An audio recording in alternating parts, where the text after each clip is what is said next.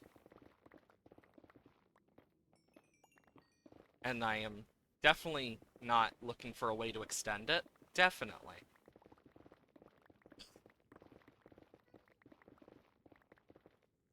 But, yeah, I also have a few other games up on the list to replace certain things, because I know once we finish Stardew, Terraria's replacing it, in terms of the days. So the bestiary will be more often. So we'll have Terraria every week after Stardew's done. That's the plan. Um, the game I plan to replace it with is between two game series, depending on what other series end first, because I know Minecraft is one of those long-term ones where I just want to complete achievements and just chill. Plus, it's a good way to kind of just catch up with chat, see how everyone's doing, and just relax. That's one of the reasons I love Minecraft, because you can just chill, chat, and just not have to worry. Plus, I get to build and do things. Like, I've actually thought about doing a stream of me just building in my creative world. Um, but I also know that would probably be kind of boring to some people because I'll sit there for like half an hour just kind of studying things. Like, okay, how am I gonna do this? Like that, I do that so often. But yeah, I've learned a lot by doing like this streaming now for almost a year, and I've honestly enjoyed it. I know that I still need to learn more stuff, like how to split certain audio things so I can just better pick up like the game, for example. First, like having less issue with the music, etc. Stuff like that. That just makes my life a little easier. Because sometimes that's all you gotta do is just figure that stuff out.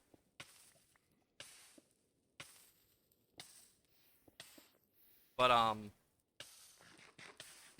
yeah, I've been looking at a lot of that stuff. I know one thing I do want to play eventually that I haven't played since launch, mind you. I haven't played it since it first came out, in early access back in 2020. Phasmophobia. I haven't played that since, like, 2020. So I really want to, like, get some friends together to play that. But I don't think I really have many.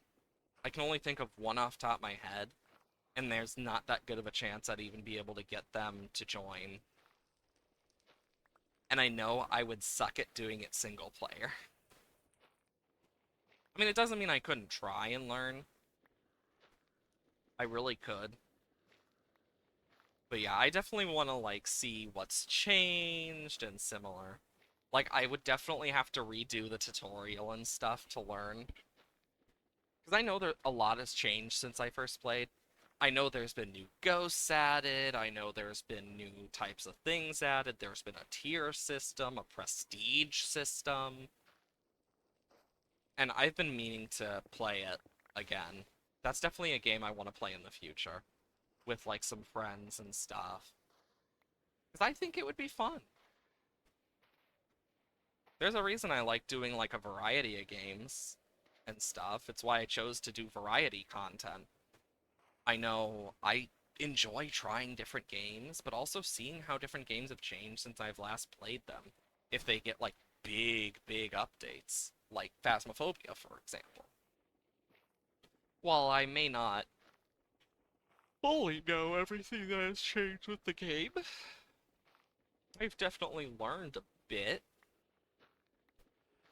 about like some of the stuff that's changed. Like another game, oh my god, that scared the life out of me. Like another game that I've heard is good that I've just never played is Mortuary Assistant. So that's something I really want to play. Oh, there goes the Skelly. Like that, like I don't have it, but I definitely want to play it eventually one day. Like I like horror games to an extent. like I've never played Amnesia or any of that stuff, but I've heard it's good. I want to go back and play the Dark Souls games since they are on PC apparently. I found that out, so that was cool. Like I'd love to go back and play some of those, maybe play Elden Ring. Like there's so many different games I've wanted to play and that I've heard are good that I've just never watched. Like I've purposely not watched anything about Elden Ring because I know I want to play it one day. Oh, Jesus fucking Christ! Did he just shot himself to death there because he shot me and my thorns killed him midair. Jesus. What a fucking day. But yeah, I definitely want to learn more about some of these games because they do look cool. I know one of the games I am excited to play that I have on my list, is Turnip Boy Commits Tax Evasion, as well as Turnip Boy Robs a Bank. Those two are on my list, and I have them in my library. I just haven't played them, but I heard they're good, so I definitely want to play them.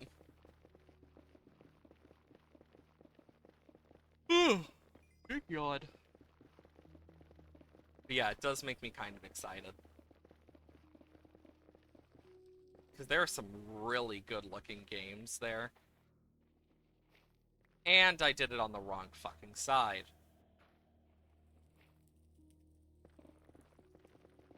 This'll help. But yeah, there's also a few others I've looked at, but yeah, I know one I want to play in the future on stream. I don't know if I will or not. Like, I've debated doing it, mainly because I know it's a game that is very difficult to understand, and I think the farthest I've ever gotten in it was not even sending a rocket, but building a rocket to go to space.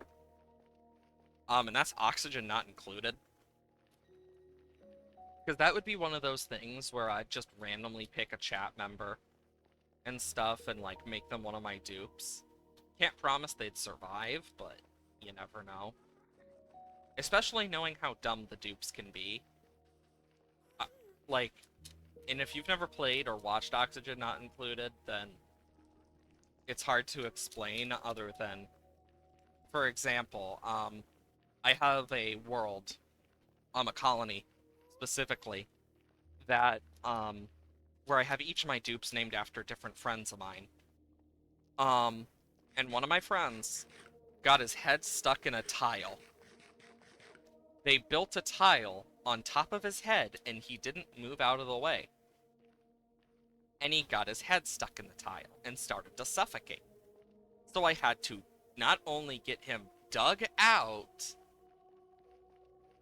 but I also needed to freaking get it so he wasn't going to freaking die and get stuck in there. So I had to deconstruct and reconstruct it in a different place, at first, just so he could freaking get out. And then I had to put it back. It was crazy. The dupes are just dumb. And in a lot of cases, you could do everything right. And then a dupe is like, ooh, what's this dupe? And they just die. Like, the amount of times that I've seen them get themselves stuck into places and they start suffocating is sad. Because it is more common than it should be. Like, once you're like, okay, never again. Twice you're like, okay, what the hell? But after it happens enough times, you're like, okay, what the hell is going on? Why are they doing this? That's the case for the dupes. Where did the torches go? I don't know. But yeah, the dupes and Oxygen Not Included are some of the dumbest I have seen in terms of, like, NPCs in a game. Like, you can tell them what to do, to certain extents, like, give them things to do, doesn't mean they're gonna listen.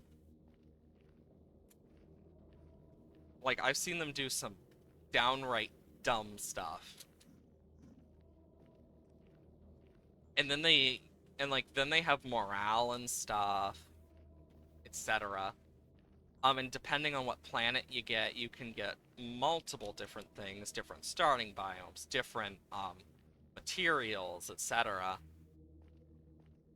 Um, but yeah, it's something alright, to put it lightly.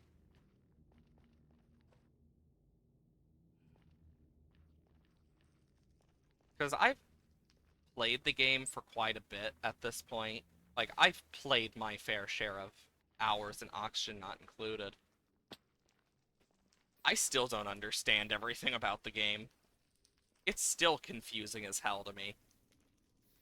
Like, I found a new thing that I didn't know existed that apparently came from a more recent update, and I'm just like, the hell does this do? And why does it need zombie spores?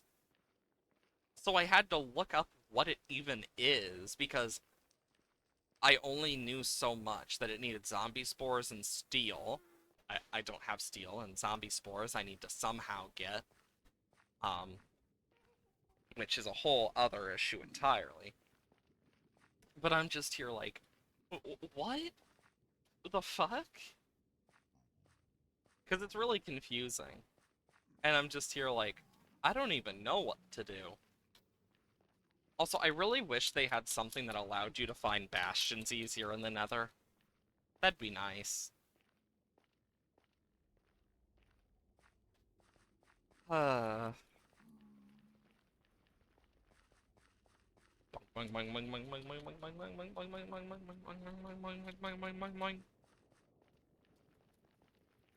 mean, I could just build across and just keep building and praying and stuff.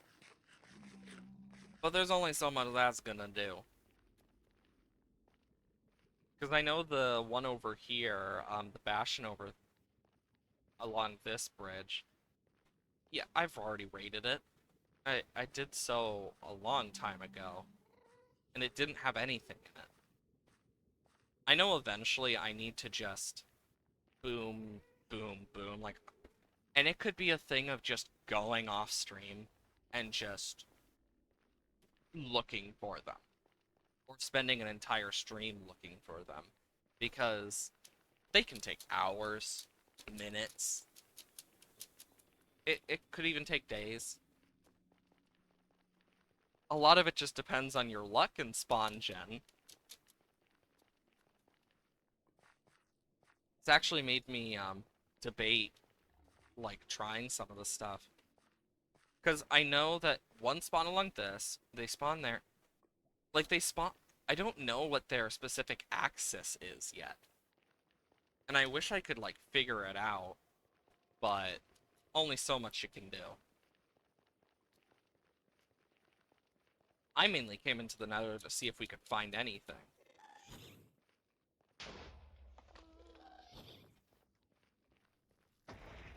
Uh But yeah, like this bastion over here, I've already cleared.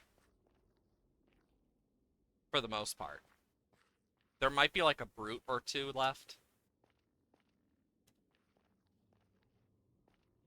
Like there might be a brute left, because I'm quite sure I chucked one into lava at one point and stuff. But yeah, you can see up there, like I've been mining it out for like the actual bricks. That's where I got all the stuff I needed for that trim area I have. Fun facts. But yeah, I definitely want to find some more bastions, preferably. I've also debated getting some ice to make an ice highway, but if I'm gonna do that, I'm gonna need to play it smart. Also, the existence of basalt in the Nether shows that there once was, like, ice and water in the Nether. So, that's another thing. I find that kind of cool. Because basalt is made with blue ice and lava in this game. If I remember correctly, it's blue ice specifically. I don't know if packed ice works. But yeah, let's go take this stuff back to base. Even if we didn't get a lot, we still made a little progress. It's all that matters. And we got some gold. Gonna temporarily put these in here. Boom. Gold. We did get some quartz. We need a lot more quartz if we want enough for our stuff, so that's a whole other issue. Netherrack. Magma. I never ended up using that. Okay, then we need basalt and soul soil, blackstone.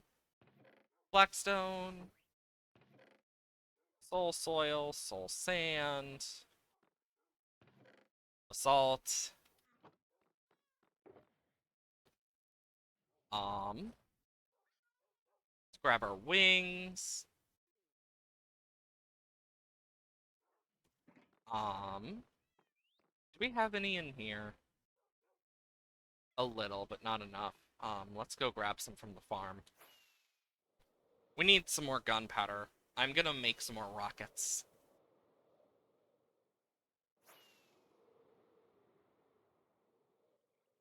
Whee!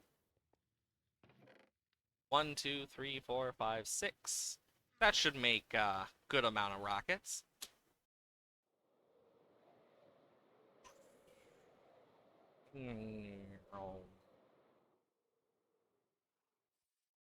And yeah, that's our biggest problem is actually paper. I forgot about that. How much do we actually have in here? I can do this at least. Make a few stacks. Puts this in here. Then I can put 5 stacks. Have I been putting this in ammo? Oh, I had a lot more and I didn't realize. Oops. Okay. So we'll need to look at our map and check, okay, where's a good jungle to start with? Because that's going to be important. Because we need 2 places.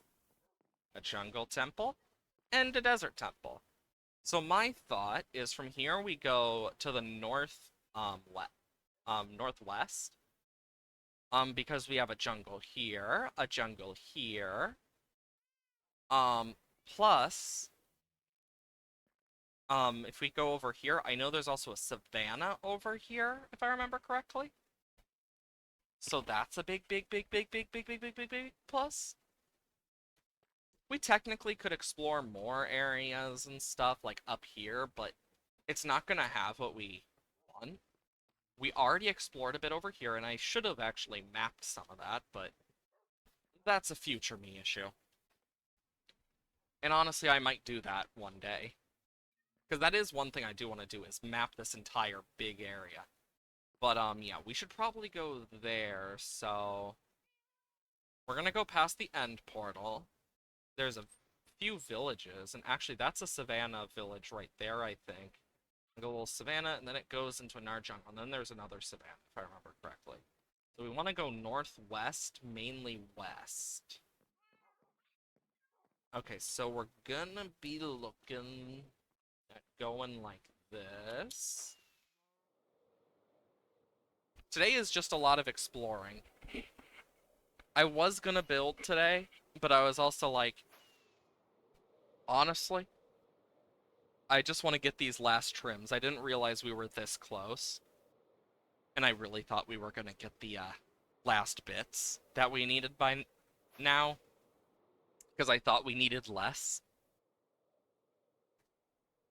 But yeah, I need more tough bricks too, so I've actually debated going to a trial chamber and just mining it out for all of its like copper and shit, because that would be useful for us. But yeah, that's a future me issue. I will say, I am really happy about how close I have been to affiliate because I didn't think I would be close to it.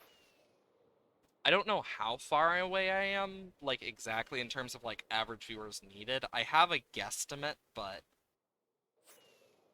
like in terms of how many I'd need in the next few streams, I have a guesstimate, which is pretty good because I did some math in my brainicle, um, which actually makes me excited because because I've been seeing a lot of improvements in areas, and I'm glad because it means I am getting to at least make a few more people's days better because that's the type of stuff I enjoy doing. But yeah, I know overall though, I one thing I am excited about if I do end up getting affiliate is emotes because I already know the first emote I'm going to ever do is going to be the heart emote. We need to share love. Like basically is what I was going to do with it. I'm also the type of person that and I've mentioned this before. I believe we've already gotten this one, but better safe than sorry. Um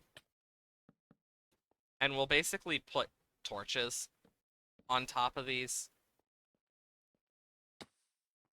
so that we can mark that, yeah, we've done this. Yeah, we've definitely done this one. Meaning, yeah, we've already rated this completely.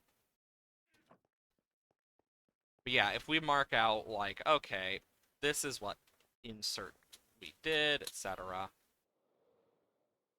That should help us. Okay, we need to go this way. But I want to look around for possibly more of these. Because we already found one, which is good. And I want to find more. But yeah, I know one of the things I do get nervous about, um, and I've mentioned it to some people before, I actually get nervous when it comes to rating because I'm always like, but what if I leave, do this or that, or what happens about this?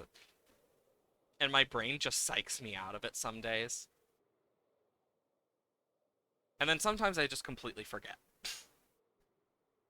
Because, yeah, my brain does not remember that stuff that well all the time. Okay, anything? I see a forest fire, and that's for sure. Yeah, I've actually psyched myself out a few times for it. Because I'm always like, well, what if the... Like, that's just my brain in a nutshell. And I know I need to get better about it at remembering it as well, because I know I forget, too. Is that cobble or normal? Okay, it's normal. But yeah, I definitely need to get better at doing that stuff, and... Because there's a lot of stuff I need to learn about Twitch. Fire! Like, Twitch is definitely not easy to learn. I'll say that for sure. It's one of those things that you'll learn a bit, but to fully learn it is an art form. Like, dear God, is it an art form? Okay, let's say anything? Damn. Big jungle. We just need to get lucky, basically.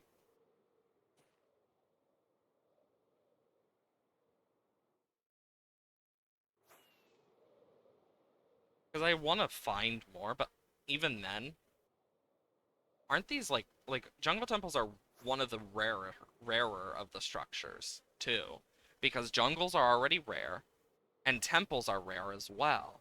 Really have to get your bank account fixed so you can bank. Doesn't think I'm a miner anymore because I can't buy stuff online for most of the part stands. I think there'll be an opportunity to do it next week. Ah, that's fair. Yeah, I remember I had an issue similar to that when I became an adult. It sucked. Boom, boom, boom, boom, boom, boom, boom. Okay, let's see. I know I can go through the front. This I haven't explored.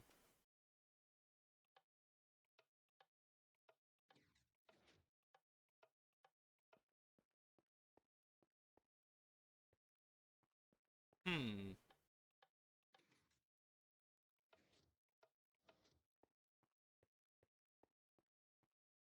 Ah, yes. How much I... Like, okay, now I can pull that away. And I can get down here. Two of them! Perfect! We got two of the wild armor trims. Oh, thank fuck. Also, I'm surprised they don't put poison ones in here. Like, you think they would? Ooh, a diamond.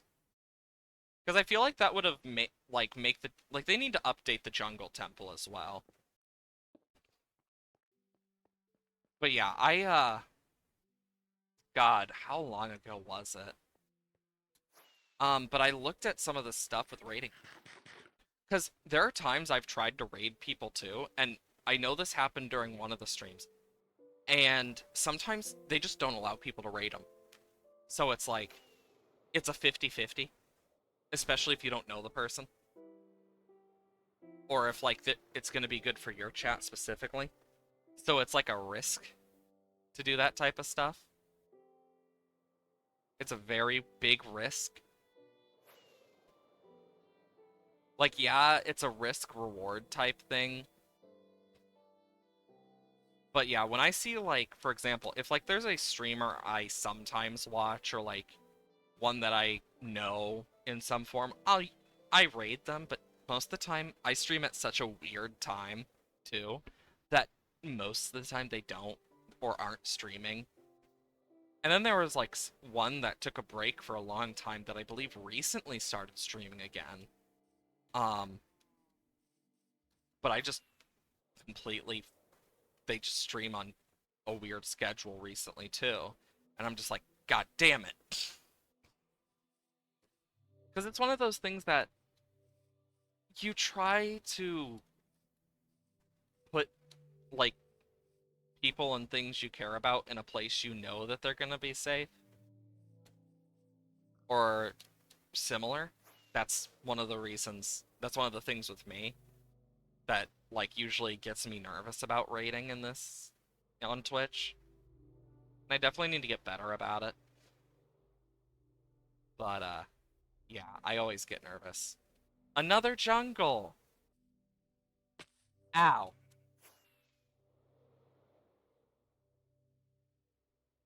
Um, that's stone. Perfect. That's a perfect landing.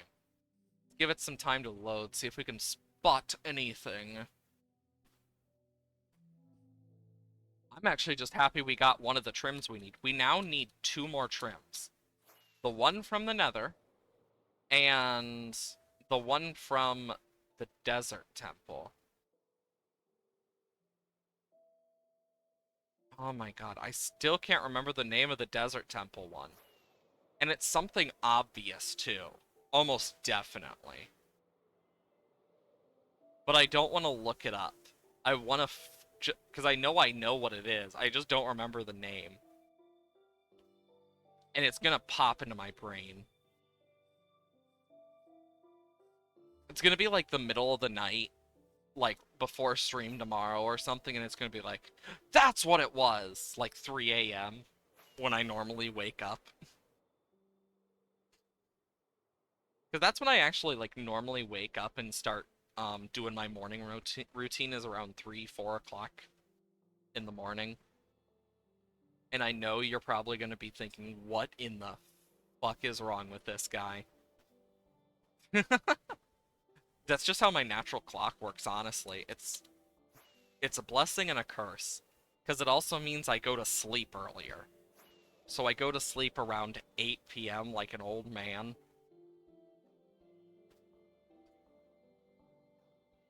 But yeah. I mean, it's nice though to have like a natural clock that like I don't need an alarm. Like I sleep through alarms a lot, but not my natural clock. So it's kind of like, well, I'll take my blessings where I get them. That's all I can do. Okay. Now we need to find a desert.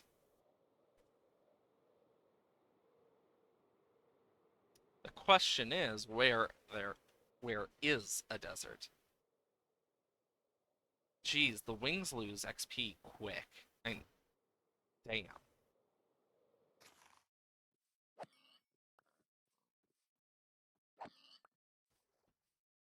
I mean, I can always, like, use mobs to my advantage, too.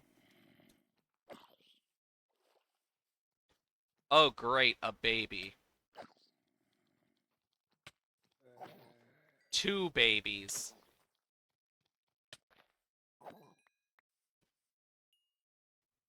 Yeah, because getting a little bit of XP just for that alone is gonna help.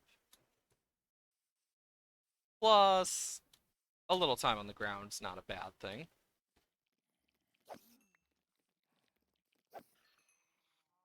Oop, I'll take the leather. I did not mean to kill the cow, though. I feel kind of bad about that one. God, I pressed escape like it's Terraria. Jesus. My brain trying to open my inventory with different things each time.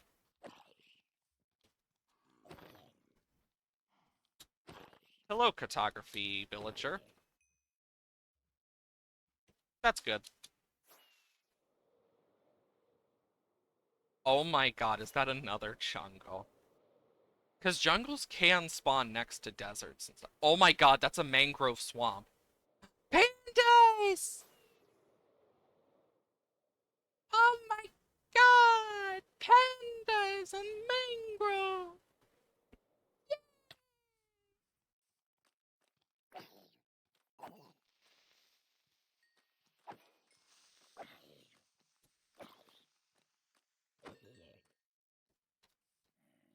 Honestly, though, pretty cool.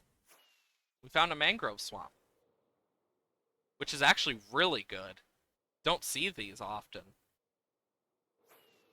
I mean, we already have mangrove trees, so it's not as good, but it's still neat. Yo! Look how it goes up the mountain!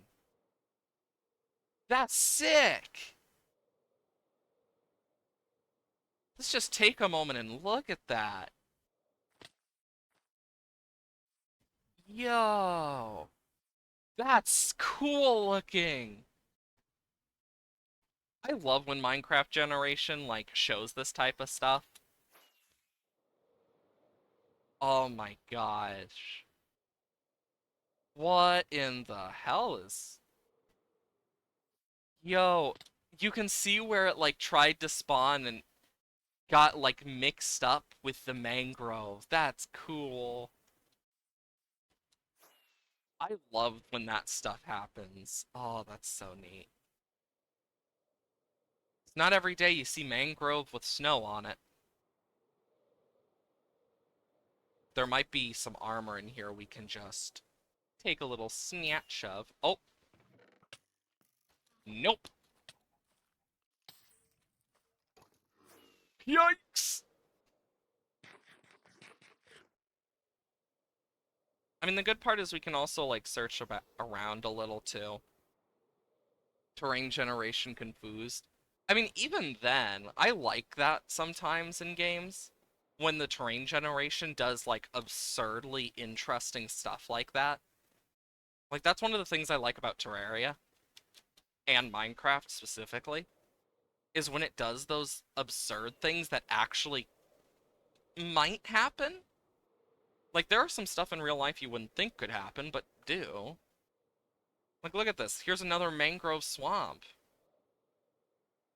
I'm actually glad we're finding this type of shit.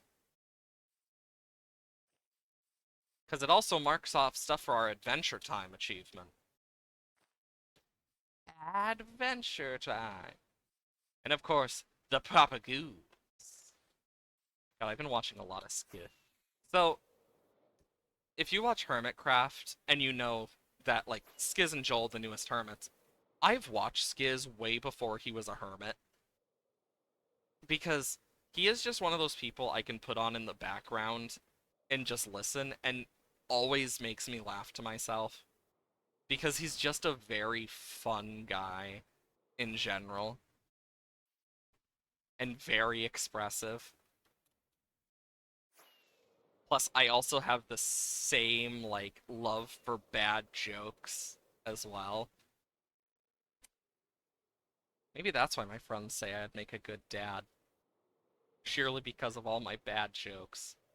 That is a tiny little savannah. Look at it, little savannah.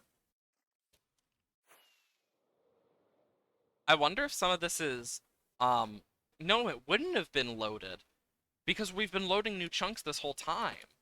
So it wouldn't have been loaded from the last update, meaning this is natural in the world too. So it's not like an update thing either, because they didn't change much of anything either. That's actually really neat. Always love when you find cool shit. Okay, let's see.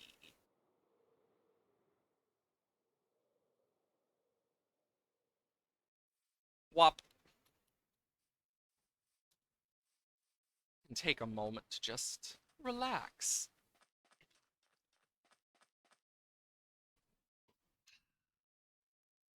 Water. Stay hydrated. But yeah, I'm actually excited for the new player handbook to come out because I want to read more about it and stuff, like from the actual book. I want to actually be able to like learn some more about some of that stuff because I think that'd be fun. Because that's the type of stuff I find fun. Just gonna take that. Whoa, that's a ravine! Yo, that's a cool ravine. Wait, is it blocked off in the... Oh my gosh, look at that! It's like a ravine that, like, had a mini ravine made in it. That's awesome. I love stuff like that. Some flower stuff. This is one of the things I love about the Minecraft world generation. You can find such cool shit. Like, look how ominous that looks, just like right below the mountain. Light-weighted pressure plates. Nope. Okay. We need to find a damn desert. Or a mesa. One or the other. There's no distinct difference here. And the beaches keep making me think for just a moment.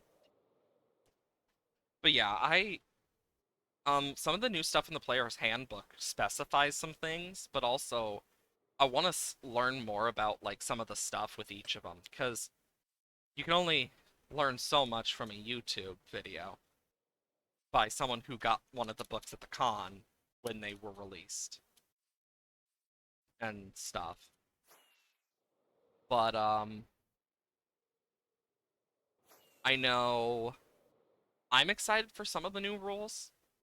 Like, one of the most common homebrew rules that is now official, um, being able to just fail a saving throw by your choice. I think that's really nice. So you can choose to fail saving throws.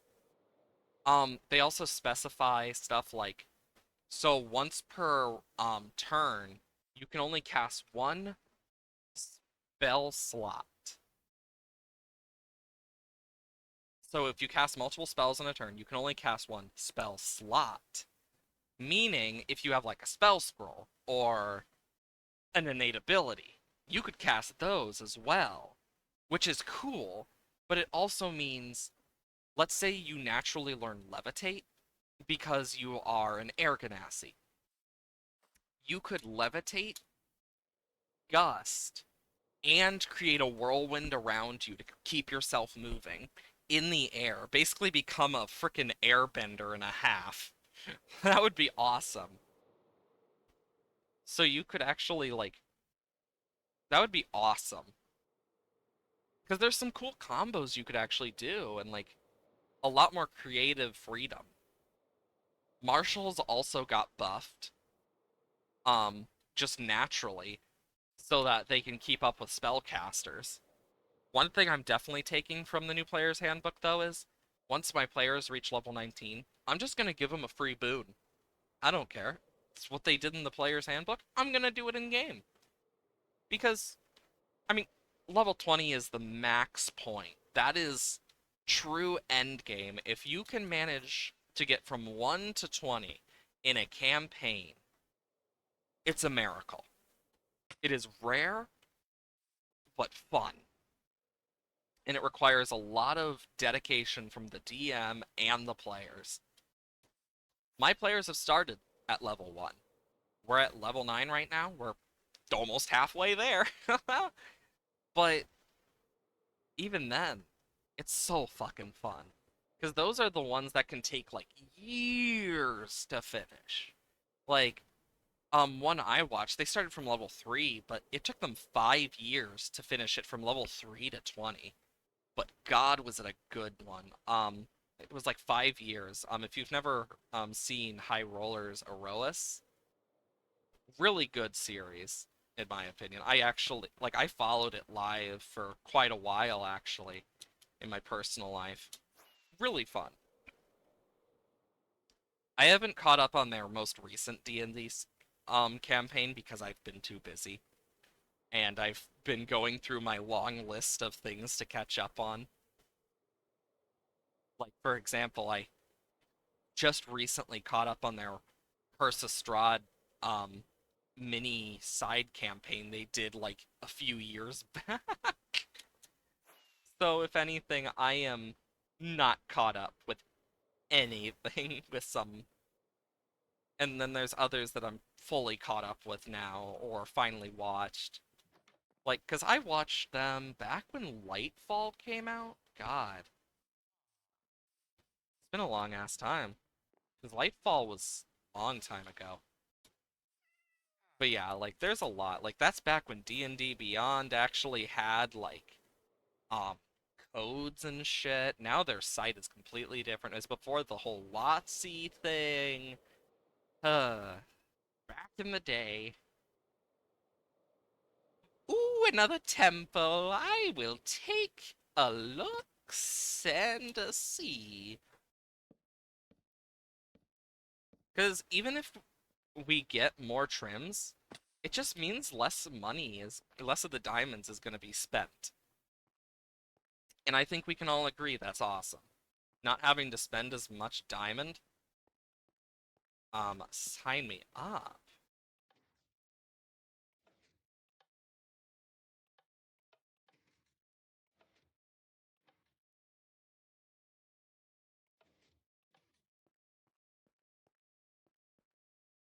I think I accidentally put it back, yeah.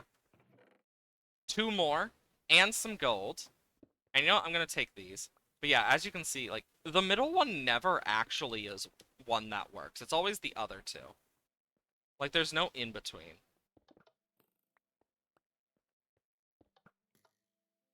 But, you live and you learn.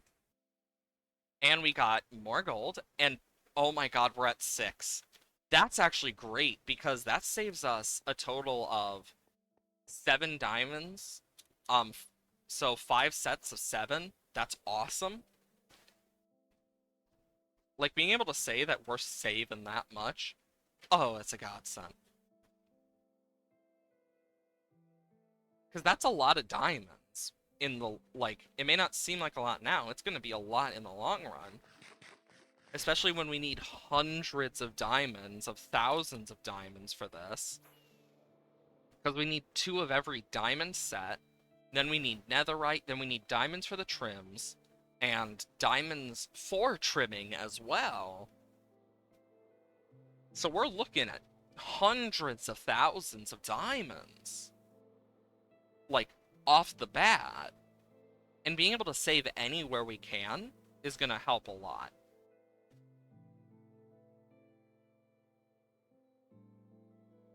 I kind of just like exploring. It's nice. Because the only ones we're missing are the desert one and the snout. That's it. But yeah, I could live listening to Minecraft music for hours and hours. Because I love it. Minecraft music is one of those um games with a music track that you can just listen to and relax.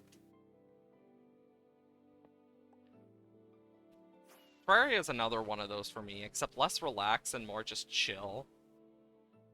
Just being able to chill, kinda. Because everyone has their own thing. Like, I'm the type of person who I will relax listening to, like, hard rock sometimes. Which says more about me as a person. Um, but I listen to a bunch of shit. Death metal, pop, um, as well as, many other things. Oh boy. There's very few country songs and rap songs that I actually like personally. Those are like my least favorite of the genres personally because they just never hit me right. It just doesn't feel it's just never been my thing, but I still enjoy it. Music is such a fun thing. Can really bring people together. It can also tear people apart, but sometimes people are just that way. But yeah, I love music. It's just so nice.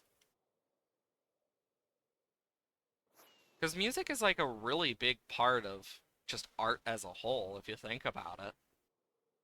Same with a lot of things, but it's cool. Like ice. It's nice. Yeah. We need to find a desert. Come on, game. Give me them deserts. I need them just desserts. But undone. Oh boy. Every time I see a beach, I get a little flutter of like, maybe? And then nope. Like, it's a constant thing. And it's sad. Whoa, this spawned weirdly. Hi. Bye. I love how you can just dive bomb a drowned and then just run away. It's kind of fun. Also, fun fact about the drowned. The drowned is actually a neutral mob during the day. It only will attack you if you enter the water. Little fun facts with Kayas.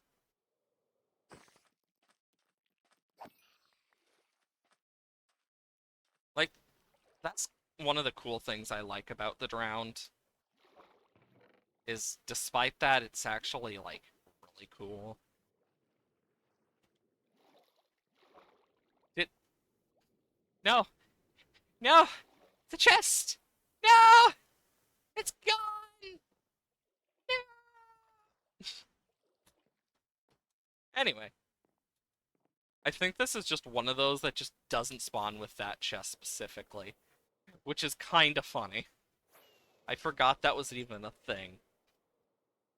Also, we are thousands of blocks away and still not finding the desert we need. All of this for a dune armor trim. Do do do do do do do do do. Da da da da da. Ba da da da. Oop, village. Dive bomb!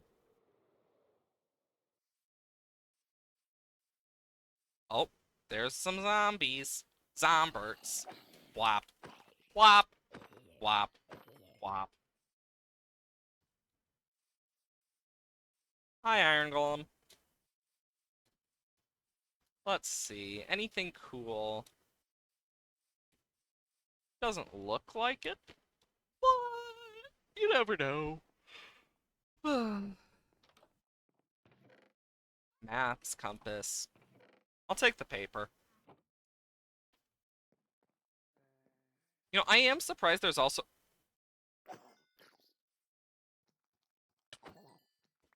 Anyways, as I was saying, I'm surprised there isn't a trim for villages either.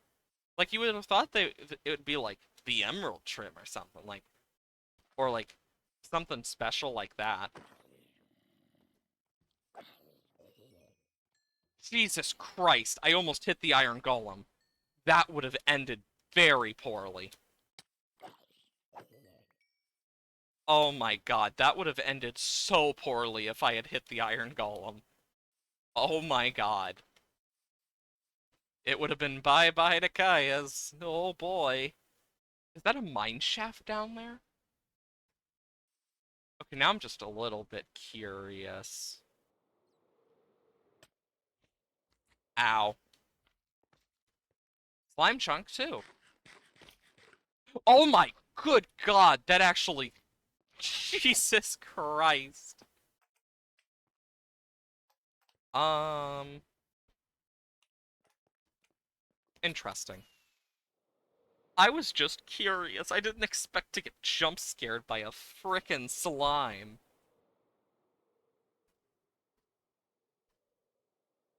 Oh my god, another village.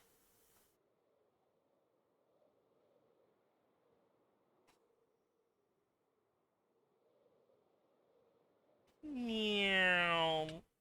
Ow. Ow. Hey, zombie, look behind you. Look behind you, zombie. Look behind you.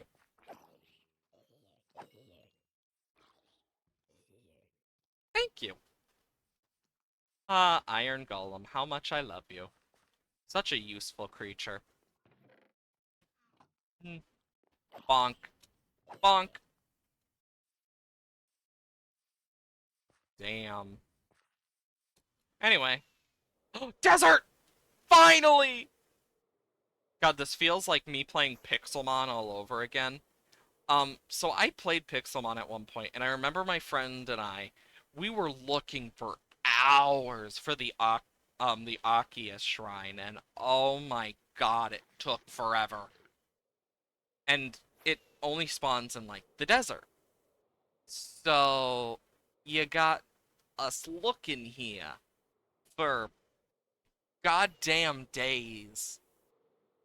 And I just remember finding it and being like, yes! Like, I was so happy. It was like verge of tears type happy. And we had all the plates too, so we were able to get like the Azure flute and stuff, and actually summon Arceus and stuff. So fun. And I got lucky because I managed to also get like the Lake Trio after a point, so I was able to make red chains, and because we had already found multiple Sphere Pillars, we were able to get Garatina, Palkia, Dialga, and Arceus, which was awesome. Being able to get the actual like creation trio and their master. You know, just Pokemon God, if you will. Ba-da, ba, ba-da, ba, ba, ba, ba, ba, ba, ba, ba, ba, ba, ba, ba, ba, ba, ba, ba, ba, ba, ba. I don't even know what I'm doing. Just being weird, I guess.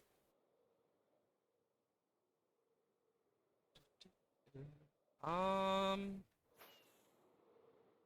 we must find the temple and extract it for its worth in trim.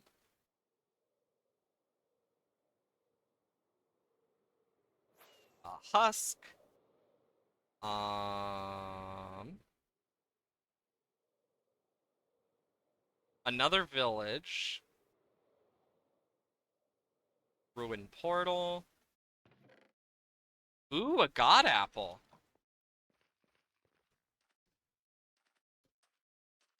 I'm just gonna walk instead of flying to the village. It's close enough. But, damn. Barrels. That's a rare one. Don't see those very often in a desert village. Don't get to see the fisherman hut. Temple!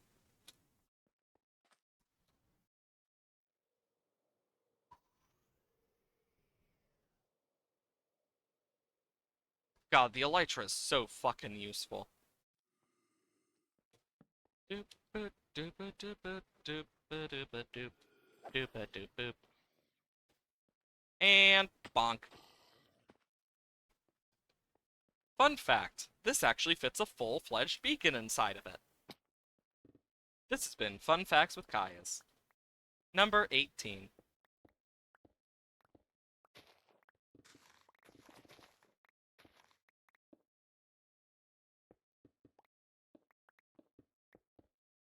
Two, three.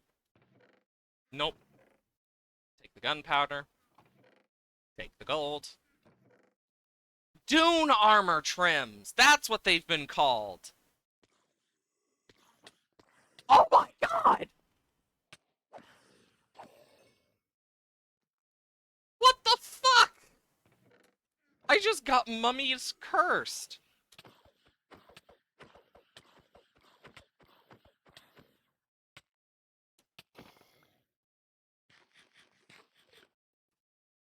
Jesus Christ. No! Ah!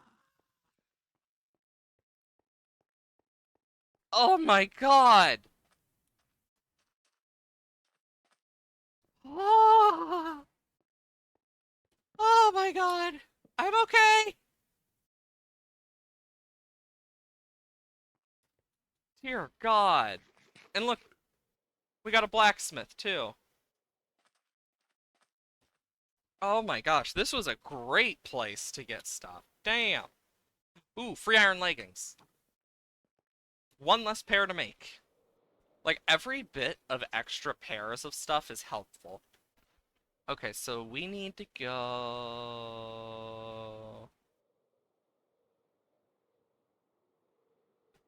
this way mainly. Um, if we're gonna get home.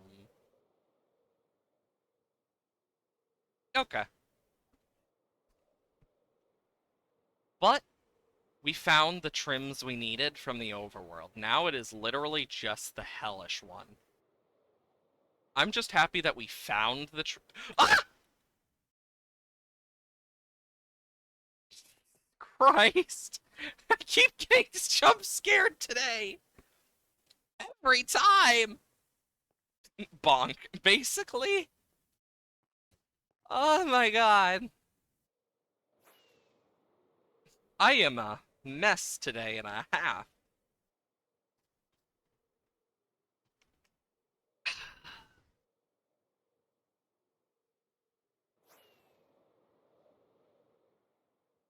There we go. Jesus Christ. That actually caught me off guard.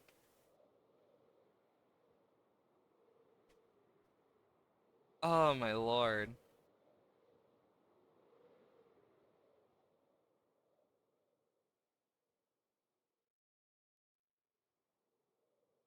Oh my god, that was complete accident. Holy shit. Ooh, Sentry armor trims. And some iron. See ya! I actually didn't expect to just randomly run across that. One less Sentry armor trim to worry about. Actually, two less, but always nice when you get that. Don't need to worry as much about some of the stuff. Well, over the ocean we go. Where we'll stop, no one knows. Ha ha ha.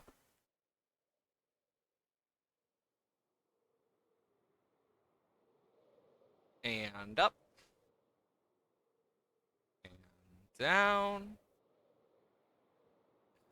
And up. And down. And up. And down. And up. I really do love the, like, Elytra. It's just too good. Whereas a mis whereas a mystery, but it's probably not your own volition. Fair. Honestly, I just find it funny that we just randomly ran across the another pillager outpost. And more mangrove. This could be the same one, it could be a different one. I don't know.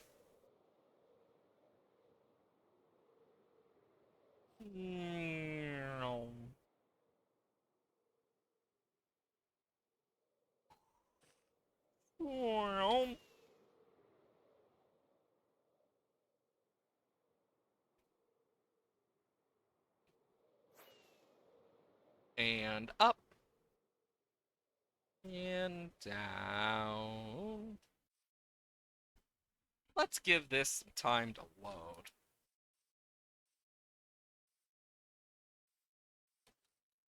There we go. Hello, burb. We got a little burb. A little bird told me. This doesn't feel ominous at all.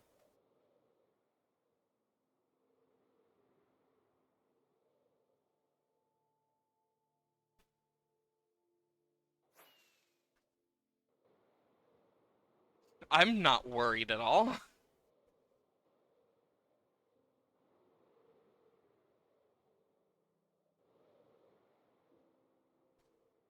I'm literally listening to the sound of the wind, like, going past my character's ears. So that I don't die. Another village, Jesus Christ. Oh my god, another pillager outpost!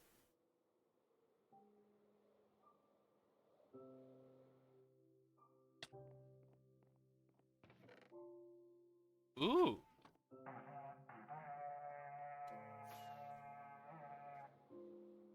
Nice. I actually quite like this one.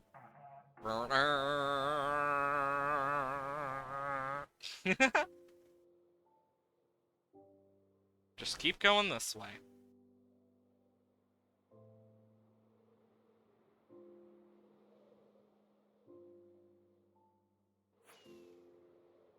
And... This is fun. Just relaxing, flying. It's nice.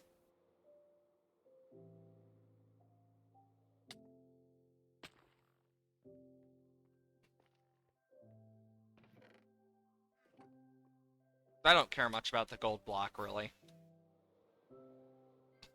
Instead of just trying to get it, I'm just gonna chill. Do stuff myself.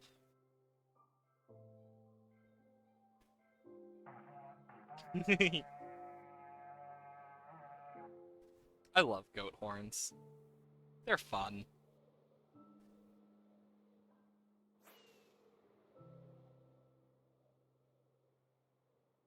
Now we can just soar for a little bit longer.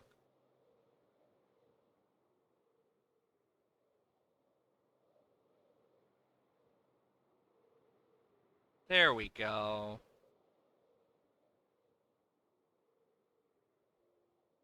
You know, I'm getting better at flying an elytra by, like, every single day. I'm definitely better than I was a long time ago. And let's just check. Okay, we're getting closer.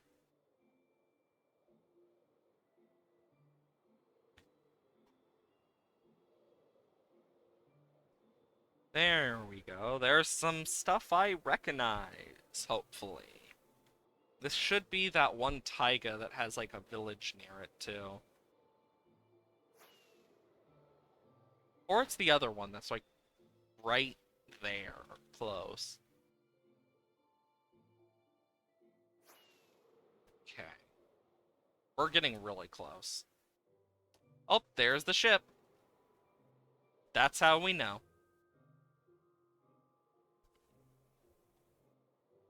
We have...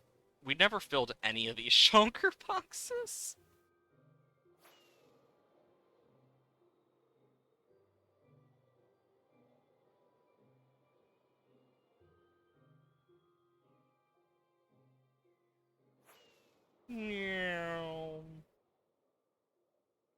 There's home.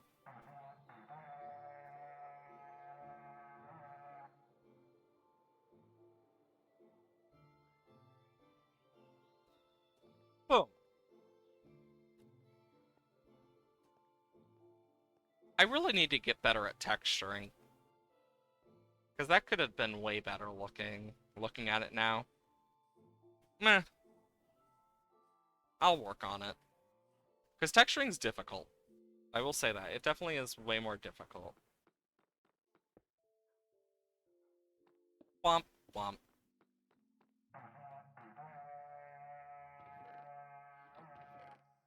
Horn. Paper. Mob drop. Gold and iron.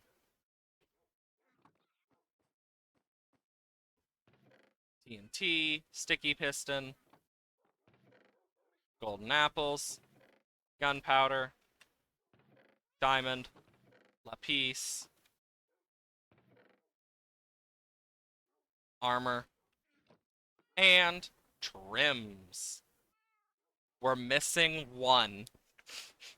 We are only missing one. One of them. So, we need at least 100 of these per armor set. Basically. Because with all 18 in total, there's 180. Technically, we don't need 100, but still. We're going to need about 100 for all of them. So we got 180. And then we go over to our thing, where we have all of the armor sets, including helmets, mind you, which thankfully won't take as long. Because, mind you, that's for the 10 different trims for one. Because, bro, where you come from?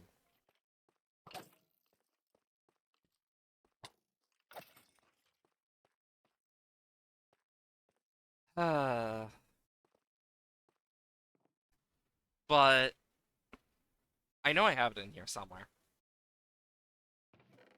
It should be in this book. Yeah, because the 18 diamond base trims, yeah, 118 types, not counting plain. Yeah, total thing's about a lot of stuff. But because it's 180 per, these would be 180 for all the trims. So it'd be, well, only one set. But then I'd need to times that by 4 for the other 6.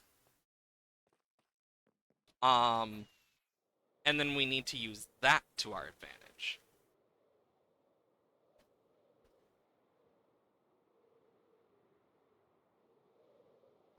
I was hoping there would be a iron golem I could possibly shoot out of the air for fun.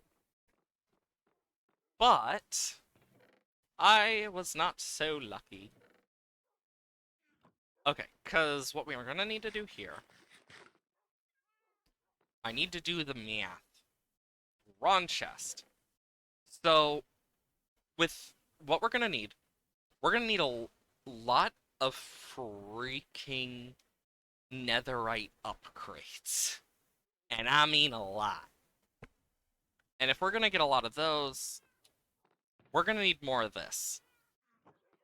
Like, yes, we have the tunnel bore. I think I showed off that I fixed it. I don't remember if I did, but now I'm starting to second guess myself. I forgot, not able to fly down it. Doesn't mean I don't like to try. Because it just leads to pain. But yeah, it's one of those things that I've done a little bit with it off stream. Like, you can see it's moved a lot. Because I fixed this off stream, I know that, and I think I mentioned it a few times. But yeah, I had to fix this off stream. But it's simple to use. Kaboom! Kaboom! And then all I have to do is just kind of check, like, any ores. Easier said than done. But yeah, these are TNT duper machines and stuff attached to redstone. You got this that activates this when this moves, but because it's hitting this, it doesn't get moved forward and it doesn't activate or blow up. Then I can add more modules with this, and it's a pretty simple, like, thing that, not too bad. It's just very slime block intensive because the issue with honey blocks is you're also trying to push stuff to bounce them forward, not keep them stuck. So basically I kind of go through here, and if I see like diamonds, iron, or gold, I will mine it up, usually. At least that's kind of the plan, because I haven't really done much with this in a while.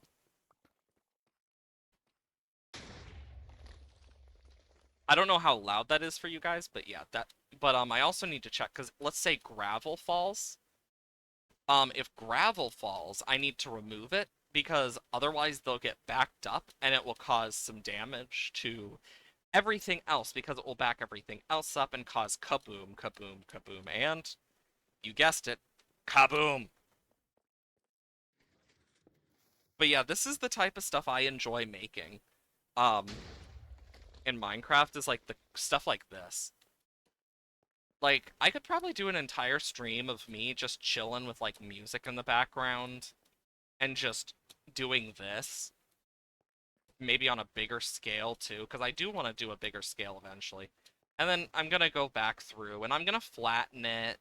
And we could turn this into something if we really wanted, but maybe. Maybe not. All I have to do is hit the note block too, which is nice. And actually, I should probably do this so I don't get kaboomed if I'm too close. Because that has happened more than once. Because I have, especially when I was building this, it's happened more than once. More times than I'd like. And like, I can build this in the nether as well. But if we run into lava, I'm gonna need to basically go boom, boom, boom, boom, boom, boom with like patch ups to make sure it doesn't like, because at most it will affect here until I patch it up. Otherwise, if it hits these, kaboom. Lots of ways you can just cause a big explosion on accident, which is not good. But it saves time mining, because look how much area we're mining out just casually. And, of course, with that also comes the fact that, as you can see, that one hits the wall, and boom, now it's not hitting the wall. So it breaks like 1 to 2 layers per, which is good, because it also means I can check and be like, okay, there's no diamonds. And sometimes it will be very diamond poor, but other times it'll be like, oh yes, I just found like a good several diamonds within an hour, which is awesome. And I really do like these types of machines. Using redstone and stuff is so fun. Ooh, tough. You could say it's tough love. And somewhere back there is also a geode I found. So that's another thing that we could keep in mind. But yeah, like, this is probably the best machine. Oh, there's a diamond there. I missed a diamond. Meaning it must have really been hidden. It could have been, like, right here or something. Somewhere you can't see easily. Just do that, because I don't want mobs spawning, preferably. Because if a mob spawns and gets in the way of the machine, it won't... It most likely won't break it. But I'd rather not take the chance. Plus, otherwise it becomes an absolute hell of a mob spawner. Because it's a big open area near bedrock. I mean, that's a pretty good mob spawner if you ask me. Because they spawn, the closer to the bedrock you are, the more they spawn. But and the darker it is, of course, as well.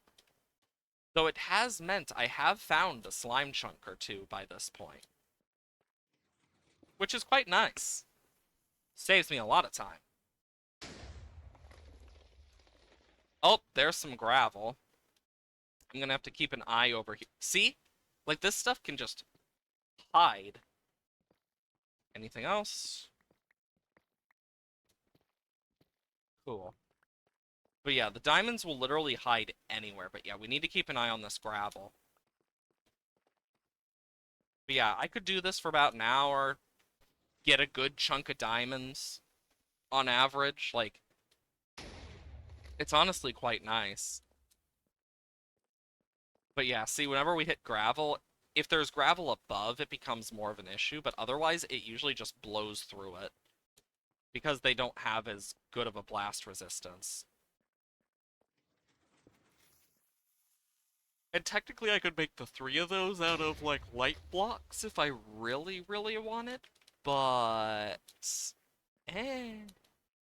And of course you'll see moments where it does this and then it'll just catch up. And if it doesn't, well, shit. I can always fix. But usually it blows it up. Kaboom! Lapis, redstone... But yeah, like, great way to keep an eye out is just this. Like, if this blew up a taller area, I could probably just fly through if I was better at flying. Like, fly through here. But I wouldn't see, so I'd have to fly through there. Which is more dangerous, and knowing my luck and how I am, and because of how short it is, it would just cause me to go bonk into the wall. Which is never good. Lapis. But yeah, that's the type of stuff I kind of have done a little of, but never really... Like, I did a bit of that since the last time we streamed Minecraft, but that's about it. Most of the time I just haven't been able to do this, but when I do, I sometimes will move this a little more. And it's how I've been getting the diamonds. It's the best way to get the diamonds. So whenever I say off-cam mining for diamonds, this is what I mean. This is me mining for diamonds right now. And I'm thinking about doing this in the nether as well for ancient debris, since we're gonna need over a stack of blocks. Most likely. Which... oh boy, that's gonna suck. Because on average, I'm gonna need about a stack for just the trims alone. So that's just to get, like, the trims of, like, oh yeah, the netherite trim. And that's not counting the armor, which we're gonna need a lot of. Because we're gonna need one netherite per armor piece, which is 4 ancient debris. Which, oh boy, is that expensive. Especially when you have to use ancient debris for this. Because it's probably one of the only blocks that's good for this. Because, like, you technically could use obsidian, but it's more risky in some ways. Because ancient debris just can't be blown up by TNT. That's one of the nice things about ancient debris. It has enough of a blast resistance. Plus, it also stops this stuff from getting blown up because it takes the blast, which is amazing. Yeah, as you can start seeing now, it's getting dark as fuck. And if it gets too dark, we're screwed. Because the amount of creepers and skeletons and stuff that'll spawn. Yikes, my dude. Ooh, more diamonds! Oh, it even broke open some. But yeah, this is probably one of the best ways to get diamonds. Ooh, some gold!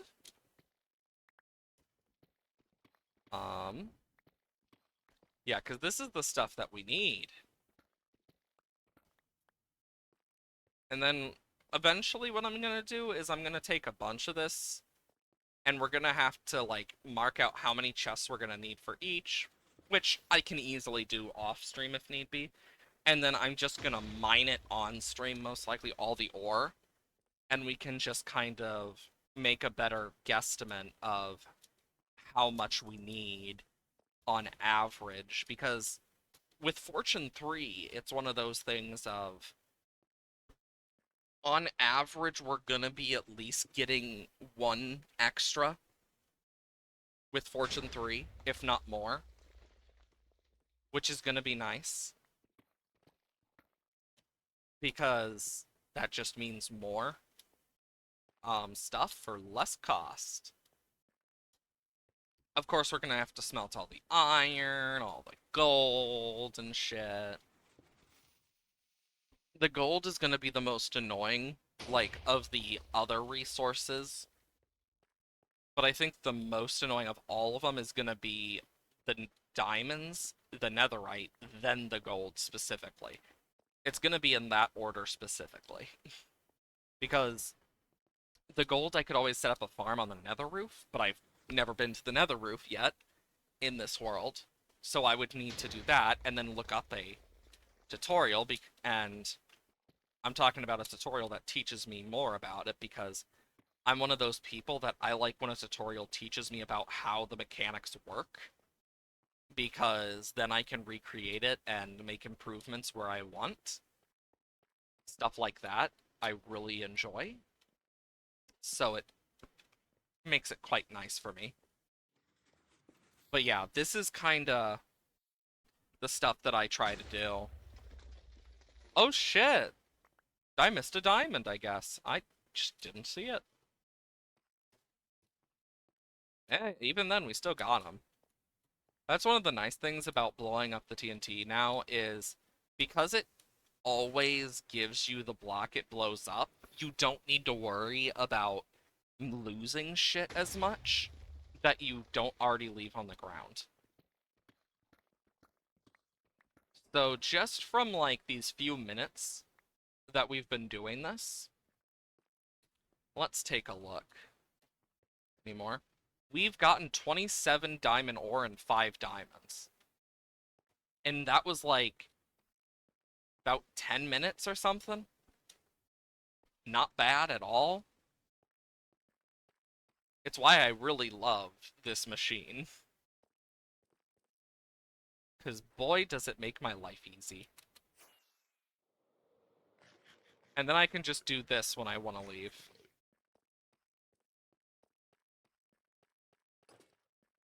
Boom. And we'll just run up the stairs. But yeah, that's how I've been getting all the diamonds and stuff. And it is easier said than done.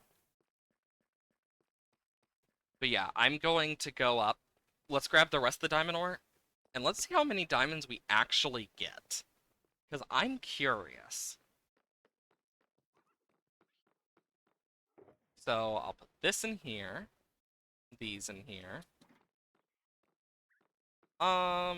Deep slate cobble. Then we have deep slate. Redstone. Ores. We're at so many stacks now. Diamond. Tough. This is going to be a lot. And we're going to want to do it with fortune. So, how much do you want to guess we're going to get from the 2 stacks and 23? So I'm just going to write this. So 3 stacks, 23 ore.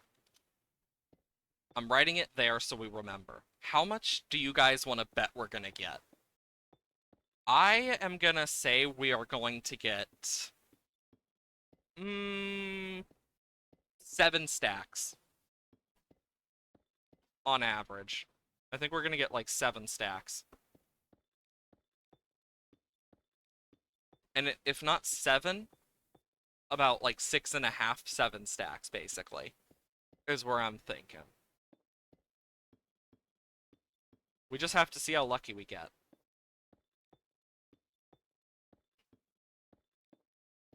So, who's excited to mine to watch all this get mined? Because this is deep slate diamond, too. This ain't yo mama's deep slate. This is the best deep slate. It's perfect. It's what we need.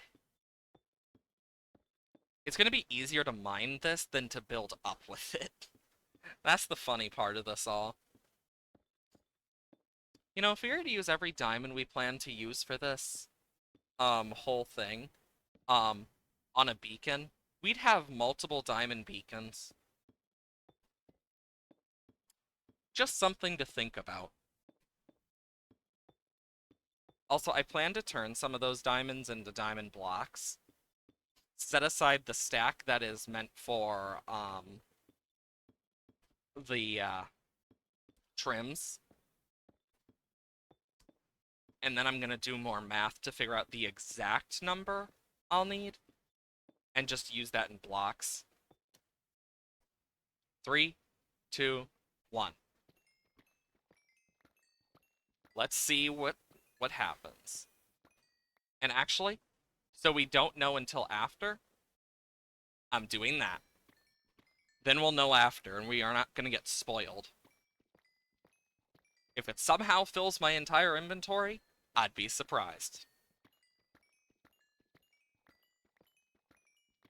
Plus, look how much it's fixing my stuff. You know what? I'm just gonna pretend we didn't see anything, basically. Now we can fix both our pickaxes. And this is a great way to fix your pickaxes, at least.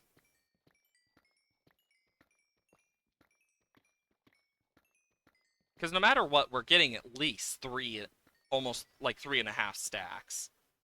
So at least there's that. But yeah, I have hope.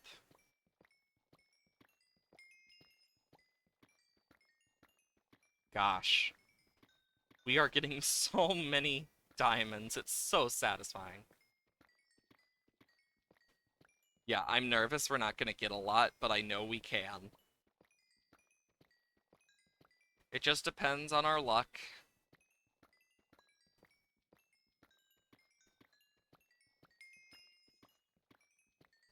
Because with Fortune 3, on average, you're gonna double.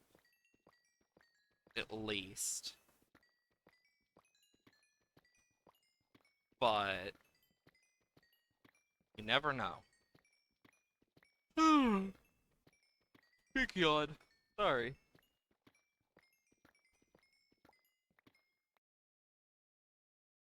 Ooh, a torch. So we've gotten 1, 2, 3, 4, 5, 6, almost 7 stacks. I was right. Nice. We were 1 diamond off 7. Damn. But it also means we have enough that we can make a stack of diamond blocks. Damn. Either way, if you're not already part of it, exclamation mark Discord in the not Discord, exclamation mark Dislab. God, it frickin' me over here just like, oops, wrong one. If you want to be part of the Discord, sorry about the mess up there. It's because it's for the Discord, but we had to change it originally because don't want to deal with bots that do that type of stuff. But I stream every Monday, Wednesday, Thursday, Friday, and Saturday. Not Saturday. Monday, Wednesday, Thursday, and Friday, 8 a.m. to 12 p.m. CST.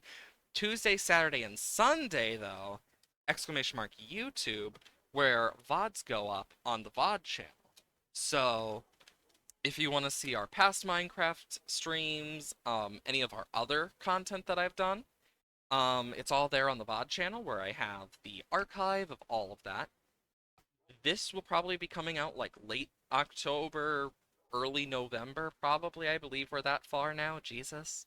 Because we're pretty backed up with them. It's, and sometimes I will do stuff, but I announce on the Discord if I'm sick, if I am streaming on a day I normally don't, etc. I do hope everyone is having wonderful days. I'm gonna see you guys later. Have great days. Bye, chat.